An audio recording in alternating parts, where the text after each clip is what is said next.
What's up, YouTube? Robert the Monster Among Mark's Drap here. I'm joined once again, surprisingly, by my good friend and tag team partner, Sierra. How are you doing tonight?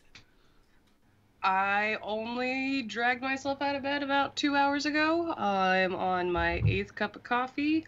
My dog has quickly taken my spot on the bed. I can say and that. I am ready to talk about wrestling because as soon as we get it done with this, I'm going down to the gym, watching NXT UK, watching 205 Live, although I already saw the matches for it. I just don't. So I didn't realize when they record 205 Live now, they only record the matches. They don't give you any of the backstage stuff that you see. You don't hear Drake Maverick with his voiceover.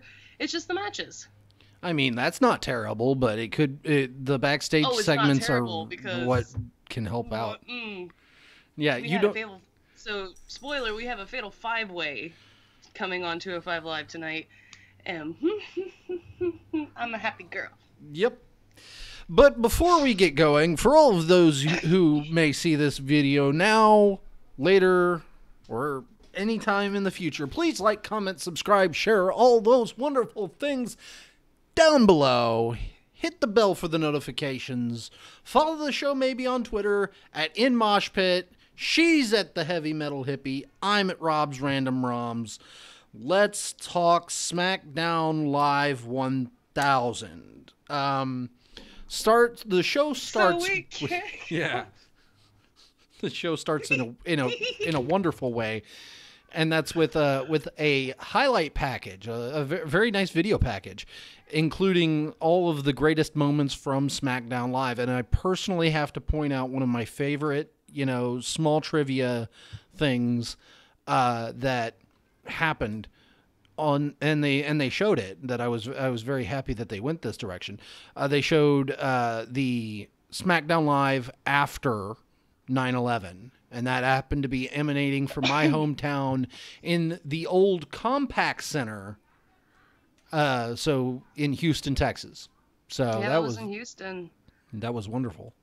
I remember that episode for many wrestlers is a flashbulb memory, or for many wrestling fans is a flashbulb. If they were there to experience it, because it was the first live televised, not just show after that event. Yeah, it was a very big deal. Vince himself in the promo there at the start was like, "This is the first large assembly of people since the tragedy had happened." So that was wonderful. Yeah. I mean, they started that episode very McMahon heavy, and we started this episode very McMahon heavy. Oh yeah. We open up with Truth TV. I'm assuming that's how it happened at the arena. Yep, that's what we got here. We see our Truth and Carmella. They're talking. Truth says that this is going to be one of the most memorable moments of Truth TV, to which Carmella replies, "Well, we've only had one show." Also, it is much harder to understand what they are saying in the arena than it is on the TV. Yeah, I mean, the acoustics in there can't be conducive to hearing anything over a PA. I had issues with the Evolution promo. Oh, I had issues for a different reason. I couldn't hear it. Okay. Oh, I'm sure you did, but I couldn't hear it. Okay, well, with Truth TV on the air, we get 2 dance breaks before we get Stephanie McMahon coming down to the ring, which I was like, okay, no, yeah, that makes sense. Instead of Shane, because I had actually pegged that it was going to be Shane first, like we got somebody, because he is the current GM. Yeah, but it was smart to have Stephanie come on and be the first to come on, because she was first general manager, and then I think they wanted to get that boo out of the way, because we booed hard. DC tends to make their opinions known when we don't like things. Oh yeah. And then again, we make them know when we like things, because we lost our minds for the next 2 people. Yep, Shane O'Mac coming out, and Corey Graves on commentary had said the following: What did Corey say? Oh, how good of our general manager to show up to work for once in 8 months? Did It's you say like, general manager? yeah, he Supposed to be did. commissioner. Yeah, he said commissioner. I'm sorry. And to which I believe it was it wasn't Byron. It was the other one. He says, well, Tom. yeah, Tom's like, well, he doesn't like to micromanage, unlike Stephanie McMahon. And I'm like, Well, I mean, you have to think they were both off TV for a little bit. Yep. Stephanie just recently came back. We knew Shane was going to come back for the 1000th episode. oh yeah, I mean, and they even said when they started these jobs as commissioners, we're not supposed to be in the spotlight at all times. yeah. It was very nice how Shane also then called it the A show. That was one of my favorite parts. Yep. Just because it was to draw some heat from the crowd, because Stephanie had touted how much better Raw was, and saying that she wouldn't have started off a historic Monday night segment with Truth TV. But before we can get any real fighting between the two, we get the no chance, and the crowd lost their minds. Daddy Vince is in the building. Big Vince strutting his stuff all the way down to the ring. Comes out there, he's like, listen. You should have seen us up in the 200s copying his. Yeah. I think I saw some people in the crowd doing the same thing. He comes out, he puts an end to the bickering. He's like, listen, this is World Wrestling Entertainment. E is at the end. So how do we entertain for the 1000th episode of SmackDown Live? A dance break. And they all start fucking dancing with everybody. Truth. Yep. It was great. I loved it. B+. Yep. AJ Styles and I know what the next. Yeah, I was gonna say I didn't know if they had anything in between it, but I don't. It felt like immediately we went to AJ Styles and Daniel Bryan. Yep, we went to commercial. We come back. AJ Styles and Daniel Bryan versus the Usos in a tag team match. It's very interesting. In that the start of this match was very, a standard tag team match for anybody. Didn't matter who was in it, and. No, yeah. That's fine, but I think one of the better spots that I saw was again very like towards the middle of the match where AJ Styles rolls up Jay in the calf crusher, and then Daniel Bryan like clears the ring and jumps on Jimmy with the yes lock, but Jay manages to get the bottom rope. That was an amazing spot. Yeah, it was great. No, because Daniel are going to be challenging each other at Crown Jewel, which anytime Crown Jewel is mentioned, we booed the fuck out of for some reason. But we'll get to that later because that's a big thing at the main event. Oh God. But we do see champion and challenger at Crown Jewel working together very well. But in the end, it comes from a forearm that Bryan tries to hit Jey Uso with and inadvertently hits Styles with. Before we see Styles shove Bryan right into a super kick from the Usos and then eating one of his own. It was the other way around. Daniel Bryan ducks the super kick that's coming at him. AJ eats it, then turns around, gets shoved and catches a double super kick by the Usos. Oh, you're right. That's okay. We get this. Okay, I saw this it twice. As awkward as it was when we watched? Oh yeah, this was the worst. Because it was. Fucking Paige is talking with the GM. Yeah, Paige is seen talking with Vicky Guerrero for whatever fucking reason. All right, fine, do your thing. I don't care. Then Teddy Long just comes shuffling in like he was in a one man dance party, and then fucking John Laurinaitis just walks in wearing the same white suit as Teddy Long and holding one finger up like. Okay, did you hear the boos? Oh, I could not. Did you get the boos? I knew they were there though. Because. Well, no. So we didn't hear any audio coming from this. Was there any audio on TV? Well, That's odd. I mean, there was a little bit in when John stepped into frame.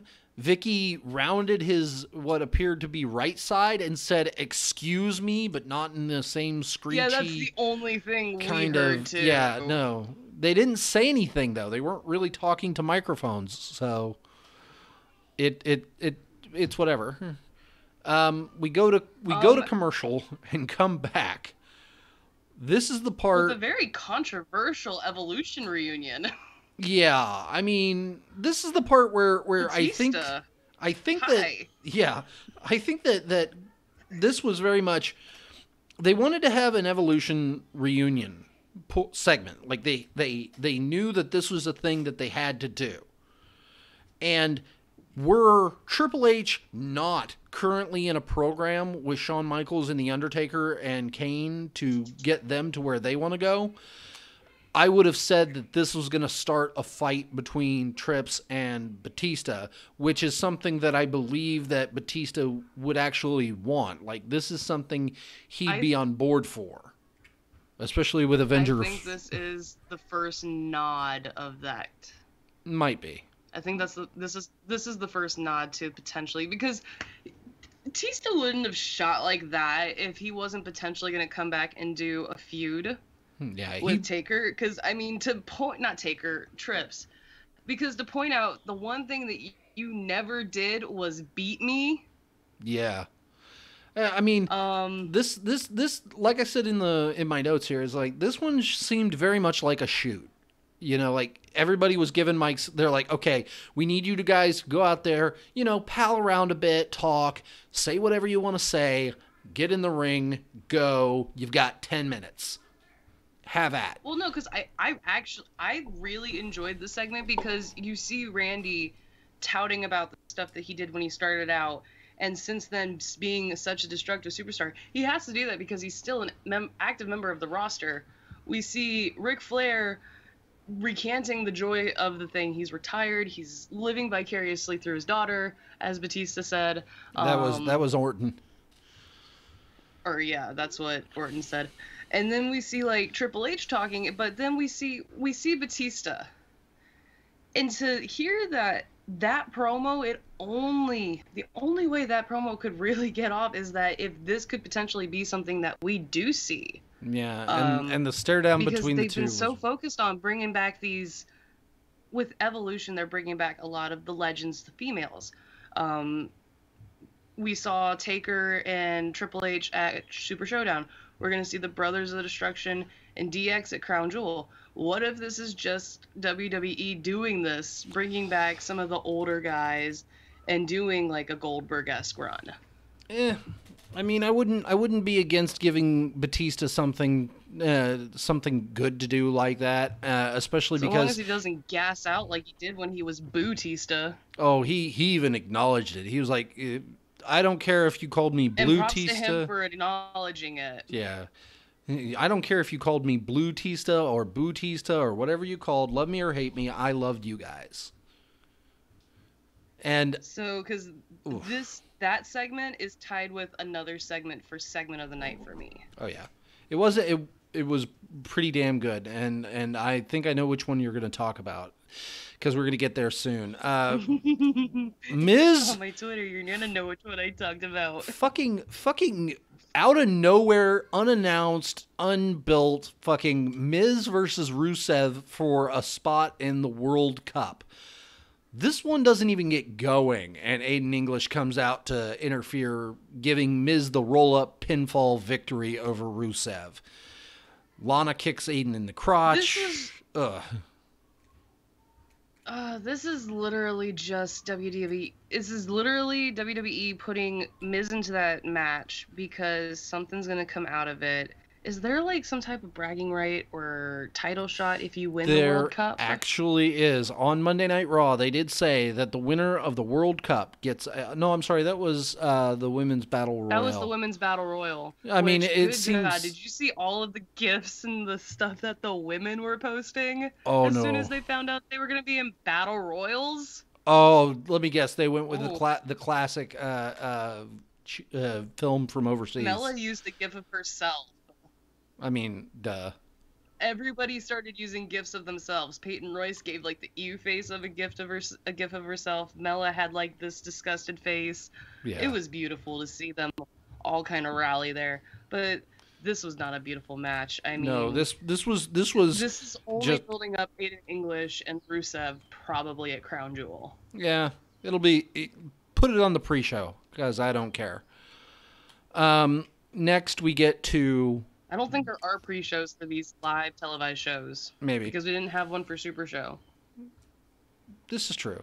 And The best segment of this entire Yes. fucking show.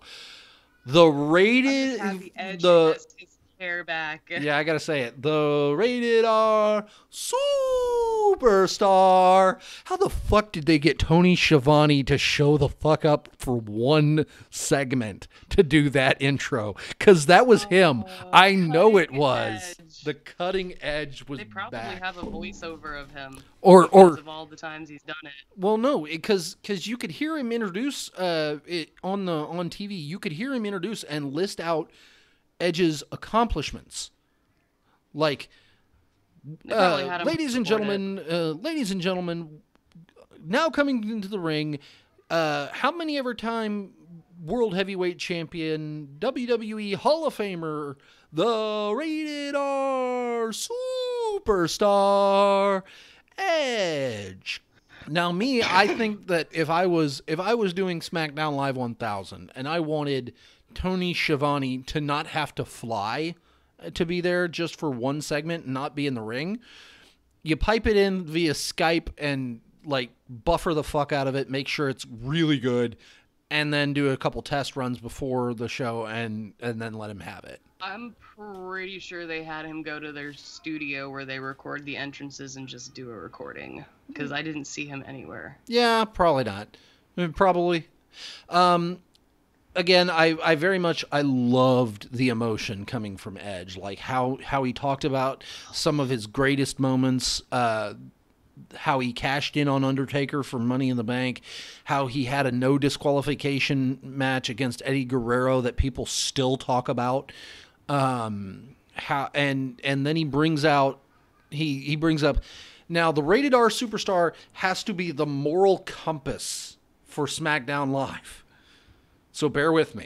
Him of all people. Yeah, and even he was like the look on his face was like, Of all people. I shouldn't be We doing got the this. live sex show from Edge. Yeah, I shouldn't be doing this. I should not be having to do this, but I'm going to do it because there's nobody else that can do it. And then he brings out Becky Lynch, and it was just the best. I'm talking, she comes out there, and he says, listen, I'm looking at you, and I can very much see a lot of myself and a lot of the things that I used to do when I was in the company. And she's like, I take that as a very high compliment. I modeled my career after you. And he's like, yeah, I can see that. And that's why I'm hoping you'll hear me out. Yeah, when I was here, and he got very visceral in this part. Like, there was nothing I wouldn't do. No friendship I wouldn't cast aside, no bridge I wouldn't burn in order to get to the top, because I was not supposed to be the champion. I was not the chosen one. I was not supposed to be on all of the posters. But I scratched, I clawed, I bit, I got there. And now I'm seeing that you're doing the same thing. You're going down that same path. And I got to tell you, you think you made the right decision, but you did not make the right decision, casting aside Charlotte. And the look that just, like, going from that intensity to I am super serious right now emotion very much worked, in my opinion. And like I said, it was very wonderful to see him being genuine, it seemed. He talked about how, you know what it gets you? I will tell you. You'll be sitting in your home recounting all of your greatest achievements, your best moments, with all those championships out up on the wall by yourself. And I can tell you now, you will hate yourself. She's like, no, he said you won't like yourself. oh yeah, you won't like yourself. She's like, I don't like me. I love me. And I was like, I thought there for like a split second, right when she had that down, because I'm not sure if you could see it, but like on TV, it very much came across like she could see almost the oh, I'm hurt, I'm scolded, and it very much looked like her. Yeah, I mean, she said it herself. The person she modeled her career on is telling her, don't follow in my path because that's not a good idea. And then she just goes back to being a heel. What does she do in reply? She makes a very snide remark and tells Edge to leave her ring and not to hurt his neck on the way out. Oh yeah, it's like I even wrote it down. It's like she's not on board with the change, and nobody took the quote, "Careful you don't hurt your neck again going through those ropes" remark well. Like that was very bad. Oh, very hard. Oh yeah, that was not one you wanted to say. And then Charlotte just comes out. She's like, listen, she doesn't care. She only cares about the championship. And that's why she ran away at Super Showdown. That's why she tried to run away at last week's show before she speared her through the LED board. And that's why she's going to love what I do to her right now. And they just start brawling right there, and suits and officials come out there, drag each of the women apart. I with all of the question. Yep. When did The Rock already have his little tweet congratulations? Yeah. At this point, because that was bullshit. Yeah, I very much look at it like this. There were throughout the night, before and after every commercial break, they did moments from the highlight reel of SmackDown Live 1000, and a bunch of them were Eddie. A lot of them were Eddie Guerrero, and. So during one of the highlight reels, it was before the Randy Orton house burning scene, but in the arena we saw just a quick flash of another burning scene. I couldn't remember what it was. I think it was DX after the bus. Eddie in China. Yes, I didn't know if you guys saw it because we only saw it for like a split second. Yeah, it wasn't on there very long, and it wasn't. It was very much the dark scene where you can see the bus in the background burning, and you've got Triple H and Stephanie and the rest of DX right there going back into the arena. That was harsh, like all of it. But moving on, yeah, I'm so happy with this next match. Actually, before we get the next match and go to commercial, I was gonna say Rey Mysterio actually bumped into Jeff Hardy before his match with Nakamura, and Jeff is wearing a Deleter of Worlds shirt. He is. I did catch that real quick. That is not a real thing anymore. Yeah, like, dude. Bray Wyatt needs to come back. Dude, what are you doing? Why are you doing this? Stop it. Don't torment me, you sick bastard. Don't want to hear it. Then we get New Day versus the Bar. Okay, go ahead. Yeah, I was gonna say, you were saying, but in. I lost my train of thought. Go ahead. We get New Day versus the Bar for the SmackDown Live Tag Team titles with Booker T and Jerry the King Lawler on a second commentary desk.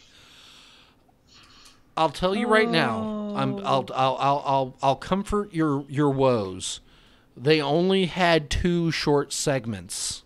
The first one. Doesn't matter. I didn't hear any of it. No, I know you didn't hear it, but. The first one, you've got Booker T and Jerry the King Lawler. Jerry was never the in-depth commentator. Neither was Booker. Booker was always the third man that said something weird to get your segue to keep going, to keep up, the momentum. Both of these guys together were a waste of oxygen and time, because the first time they cut to Jerry the King Lawler and Booker T, neither one of them knew. They didn't say anything for a good 3 seconds. What would have been cool to see? So, if you think about the announce table, mm-hmm. Booker usually sat on, if you were looking at it, he sat on the left. Mm-hmm. And King always sat on the right. What would have been cool is if we had a third person and it was JR. Yeah, JR, Jim Ross would have made that whole segment, that part, bearable. Because, oh yeah, I mean, he's amazing. And so, like I said, they didn't talk for 3 seconds, and Booker, I think, got the memo in his earpiece first, because he starts tapping King. He's like, you need to say something, dude. I ain't got nothing. My spots for this match, so starting, earliest to latest, the fucking Uranagi by Big E on Cesaro from the corner, about fold him in half. Holy shit. Wow. I think the big moment was the end, when we got the Big Show's music, and it looked like he was about to go after the bar, and instead he takes out the non-participating member of the New Day, Kofi. Mm-hmm. And we see this beautiful, cool heel turn. I don't know how the rest of the crowd reacted, but I was all for it. I mean, freaking marking out up in the. I'm okay with the Big Show being a force of nature in the sense that I always loved a heel Big Show. Yeah, I mean, he can do whatever he wants to. That's my thing. It's like if he just came out and said, "Listen, I came out there because I wanted to come out there. I didn't come out there because you asked me to come out there. Get stepping." I don't think the bar was expecting him to come out there, because it looked like he was about to take out the bar. Yeah, and they started backing up. I was gonna say, another spot that I really loved was the fact that Cesaro hit the neutralizer on Big E. There wasn't much on it, but he hit it. Kofi knocking Sheamus's feet off the ropes while he was trying to leverage for a pin. This brings out the Big Show, who then choke slams Kofi through the secondary announce table. Sheamus hits the brogue kick on Big E, who started looking like he was about to Hulk out before he turned around and ate it. And we now have new SmackDown Live Tag Team Champions in the bar. So, yeah, it's just another ploy to get another number under Dunday's belt. I'm fine with that. But I'm happy the bar has the titles, because just if they keep it until Royal Rumble, I'll be fine. I don't think they're gonna keep it that long. But let's move on to this John Cena. Congratulations. A little upset that he couldn't make it to the SmackDown, especially because he was on. Was he on Raw last week? No. But we saw him so recently, and it's just like, well, we saw him at Super Showdown, and it's like, come on. And then he even made a remark about being invisible and doing the "you can't see me" thing. And it's like, ugh. Stop it, dude. Either show up and do your job, and as a Hall of Famer, or don't. He's not a Hall of Famer. He's going to be a Hall of Famer. Not anytime soon. First ballot. Yes, he's going to be first ballot, but not anytime soon. Yeah. We get Rey Mysterio versus Shinsuke Nakamura for the last spot in the World Cup tournament. Personally, this was an okay match. This was good to see, but I didn't like the finish. I gave it a B.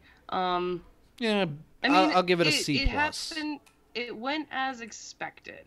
I mean, we talked about it. We said a couple weeks that Mysterio had just signed a contract with WWE for 2 years with the 6-month early release clause in it. And for this to be his return, you would expect him to win, qualify, and then move on in the World Cup, which is exactly what we saw. Nakamura's got a belt. He's got plenty to worry about with it. Yeah, I mean, yeah, we'll get to that part later. One of my favorite spots in this match, the under rope slide by Rey Mysterio was beautiful. Another one, the crossbody splash from the top rope by Mysterio being countered into basically a knee slam. Like he caught him on the back and slammed him on his knee. It was really good, really well done. I did not like how Nakamura set up for the finish. You know, it's like that was very contrived, very obvious, and Rey Mysterio hitting the 619 before the frog splash from the top rope to get the pinfall victory. This is where this is where the show fell off for me. Like, this was because bam, ground. Yeah, we didn't get a chance to really celebrate with Mysterio. This was his return. Going back to the finish, though, the 619 is such a specific finisher. You can go back and look at footage of other 619 executions, and it's always a little funky to get yourself slung onto that middle rope. There's always that chance, but I mean, it was cool to see the 619 and not the Swiss 19. I mean, I like them both. Either way. But we did not get a chance to celebrate because as soon as he started celebrating, the bell tolled, the lights went out, and the dead man had arrived for 3 frickin' words. Yeah. We booed the crap out of him because he went to Crown Jewel. I wrote the entirety of his promo here. He comes down to the ring, it takes like 5 minutes as usual, and then says, "At Crown Jewel, I have 3 words for DX, rest in peace." The main light goes down, he walks up the ramp, does the fist thing, looking back, and then that's it. That's the end of the show. No. If you're gonna... It was a little rough. I mean, if you were going to have Undertaker on SmackDown Live 1000, perfectly fine. If you were going to have him come out, perfectly fine. You didn't need to have him talk about Crown Jewel. Have him talk about the legacy of SmackDown to him. How he has gone for so many years digging holes and taking souls and becoming the American badass and then turning back around and joining his brother Kane in the Brothers of Destruction and winning the tag team championships, and then mention Crown Jewel. That's how you do that. Holy shit. What? Sorry, I was checking my Google feed. One of my favorite guitarists just passed away. Oh my, I'm sorry.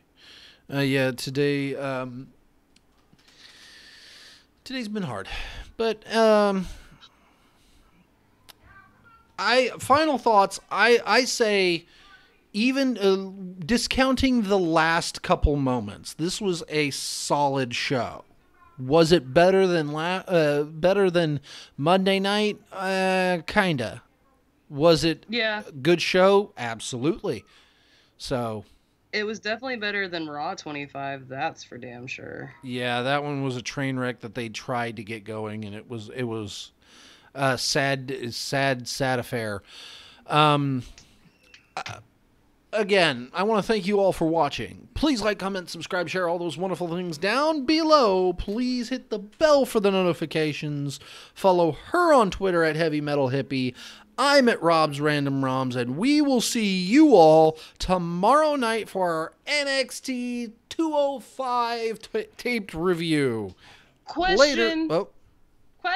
Question. What about NXT UK?